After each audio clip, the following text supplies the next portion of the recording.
హైదరాబాద్ పాత బస్తీలోని Shalibanda clock tower దగ్గర Gomati electronics ప్రమాదంపై joint CP Tafseer Iqbal clarity ఇచ్చారు.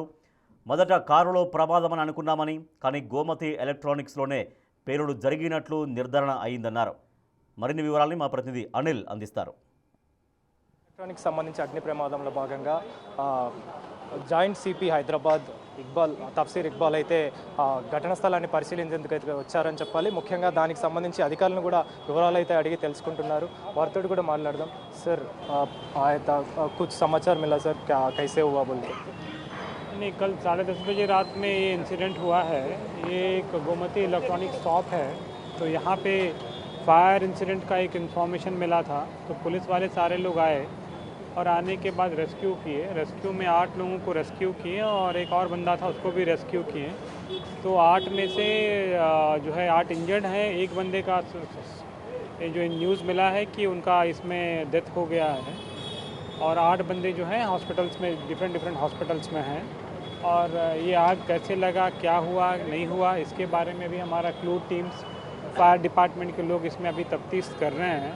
और प्रिलिमिनरी इंक्वायरी में ऐसा लग रहा है कि दुकान के अंदर से ही आग लगा है, क्योंकि ये रेफ्रिजरेटर्स वगैरह, कंप्रेसर्स हैं, एसी के कंप्रेसर्स हैं.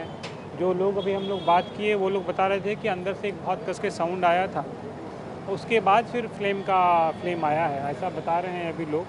तो हमारी क्लू टीम्स भी आ चुकी है, वो लोग अपना एनालिसिस कर रही है. और जो फायर टीम है, इलेक्ट्रिकल डिपार्टमेंट की टीम है, वो लोग भी आएंगे, वो लोग भी देखेंगे. उसके बाद एक प्रॉपर कंक्लूजन में आ पाएंगे कि क्या वजह है, ये कंप्रेसर से हुआ, शॉर्ट सर्किट से हुआ या कैसे हुआ, ये सारा कुछ बाद में पता चलेगा. మందిలో ఒకరు చనిపోయారని చెప్పేసి చెప్తున్నారు. మిగతా పేరు 8 పీపుల్ ఇంజర్డ్ ఉన్నారు. 8 to 25%, 20-25%, 30% ఇంజరీస్ ఉన్నాయి. సో మొత్తం మళ్ళీ హాస్పిటల్లో ఉంటున్నారు, ట్రీట్మెంట్ జరుగుతుంది. ఓనర్ పరిస్థితి ఎలా ఉంది సార్? అంటే అతను ఆల్మోస్ట్ 8 to 80 to 70 to 80% అది ఇంజరీస్ ఉన్నాయి. సో ఇప్పుడు ట్రీట్మెంట్ జరుగుతుంది. So will see. సార్ కార్లో అయితే ఎలాంటి బ్లాస్ట్ జరగలేదు అని చెప్పేసి ఏం లేదు కార్లో.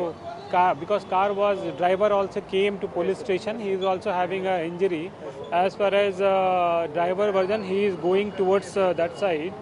అది సడన్గా బ్లాస్ట్ వస్తే కార్ టర్న్ అయింది and he got some injuries. ఇంత పెద్ద మొత్తంలో జరగడానికి గల కారణం అంటే మీరు ఎంతవరకు దీని మీద అంచనా చెప్పాను కదా, ఇప్పుడు నేను మీకు చెప్పాను. ఇప్పుడు ప్రాపర్ అనాలిసిస్ తర్వాత, ప్రాపర్ ఎంక్వైరీ ఇన్వెస్టిగేషన్ తర్వాత నేను ఫైనల్గా చెప్తాను. సో మొత్తానికి అయితే జాయింట్ సిపి తఫ్సీర్ ఇక్బాల్ చెప్తున్న వివరాల ప్రకారం ఒక వ్యక్తి అయితే చనిపోయారు. అదేవిధంగా 7గురికి సంబంధించి ఓనర్తో సహా మిగిలిన 6 మంది, అంటే మొత్తం 7 మంది కూడా ఇంజూరీ అయ్యారు. వాళ్ళకి సంబంధించిన వివరాల ప్రకారం ప్రజెంట్ అయితే ఓనర్కి సంబంధించి మాత్రం పొజిషన్ క్రిటికల్గా ఉంది. దాదాపు 70 నుంచి 80% ఆయన కాలిన పొజిషన్లో ఉన్నాడు. కాబట్టి అతనికి సంబంధించి అపోలో హాస్పిటల్లో అయితే ట్రీట్మెంట్ పొందుతున్నాడు. అదేవిధంగా ఈ ఘటనకి సంబంధించి మాత్రం కార్లో ఎలాంటి బ్లాస్ట్ అనేది జరగలేదు. దానికి సంబంధించి ముందుగా షాప్లోనే ప్రమాదం అనేది చోటు చేసుకున్నట్టుగా కూడా తెలుస్తుంది. ఈ ప్రమాదానికి గల కారణం ఏంటి, అసలు ఈ ప్రమాదం ఎలా జరిగింది అనే కోణంలో ప్రజెంట్ అయితే క్లూస్ టీమ్, అదేవిధంగా దానికి సంబంధించిన సిబ్బంది కూడా చేరుకొని దానికి సంబంధించిన క్లూస్ కూడా సేకరిస్తున్నారు. ఇందులో భాగంగానే ఈ ప్రాథమికంగా నిర్ధారణకు వచ్చేదాకా కూడా దీనికి సంబంధించి వివరాలు అయితే తెలపలేమని చెప్పేసి ఆయన తెలపడం జరిగింది. కాబట్టి ఇందులో భాగంగానే దానికి సంబంధించి కూడా క్లూస్ టీమ్ కూడా వివరాలు అయితే సేకరిస్తున్నారు. క్లూస్ టీమ్ కూడా ఆధారాలు అయితే సేకరిస్తున్న పరిస్థితి అయితే మనకు కనిపిస్తుంది. ముఖ్యంగా ఈ ఘటనకి సంబంధించి నిన్న రాత్రి జరిగిన వెంటనే ఆ తర్వాత ఫైర్ సేఫ్టీ సిబ్బంది రావడం జరిగింది. అయితే మొదటిగా కారులో బ్లాస్ట్ జరిగిందని చెప్పేసి అందరూ అనుమానించారు. అందులో భాగంగానే దానికి సంబంధించి ప్రాథమిక నిర్ధారణకు అయితే పోలీసులు వచ్చినట్టుగా కూడా తెలుస్తుంది అధికారులు.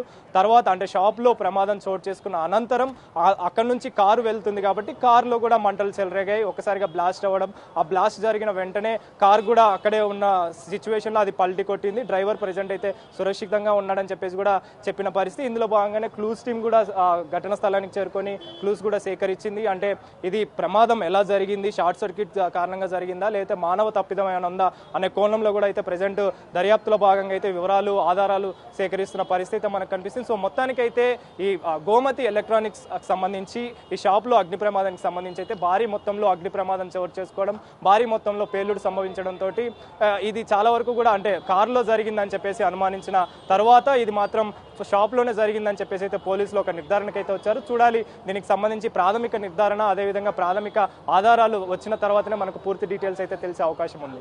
కెమెరా పర్సన్ సీనుతో కలిసి అనిల్, బిగ్ టీవీ, హైదరాబాద్.